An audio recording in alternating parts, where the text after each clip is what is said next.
monsieur, bonjour et bienvenue dans le JT du groupe Revue Fiduciaire pour une nouvelle semaine d'actualité juridique.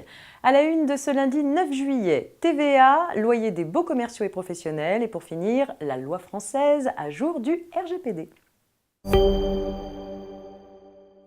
Et c'est une précision TVA qui ouvre cette édition. Les travaux d'amélioration de la qualité énergétique des logements achevés depuis plus de 2 ans et les travaux induits qui leur sont indissociablement liés sont, sous certaines conditions, éligibles au crédit d'impôt pour la transition énergétique.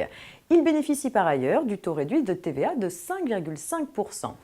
Dans la perspective de la suppression du crédit d'impôt et de son remplacement en 2019 par une prime sous condition de ressources, certains travaux sortent progressivement du crédit d'impôt dès 2018. Il en va ainsi des dépenses d'acquisition de matériaux d'isolation thermique des parois vitrées, de volets isolants ou de portes d'entrée donnant sur l'extérieur. Ces travaux continuent néanmoins de profiter du taux réduit de TVA.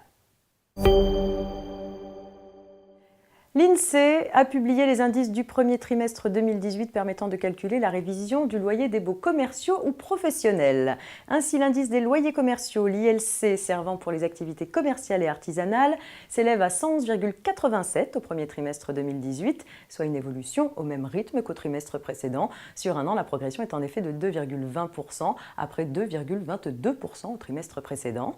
Du côté de l'indice des activités tertiaires, l'ILAT, du premier trimestre 2018, qui s'applique notamment aux baux de bureau, il s'élève à 111,45, soit une variation annuelle de 1,86% et une variation triennale de 3,49%. Enfin, s'agissant de l'indice de la construction, l'ICC, il s'élève à 1671 au premier trimestre 2018.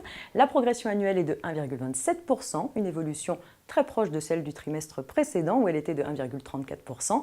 Sur 3 ans, la progression est de 2,39% et sur 9 ans de 11,18%. On termine avec la loi française à jour du RGPD. Et oui, ça y est, la loi du 6 janvier 1978, communément appelée loi informatique et liberté, intègre désormais le règlement européen sur la protection des données, dit RGPD. La loi du 20 juin 2018 qui la modifie a en effet été publiée au journal officiel du 21 juin suite à sa validation par le Conseil constitutionnel.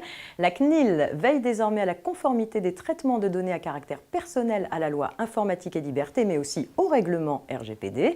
Parmi les nouveautés, nous pouvons évoquer la fin des déclarations préalables auprès de la CNIL par les employeurs. En contrepartie, l'employeur ou son sous-traitant doit respecter les nouvelles obligations résultant du RGPD dans la mise en œuvre de ces traitements, comme celle de procéder à une analyse d'impact dans certains cas. Une réécriture de l'ensemble de la loi informatique et liberté devrait prochainement intervenir par le biais d'une ordonnance. C'est la fin de ce JT. Excellent début de semaine à toutes et à tous et rendez-vous demain.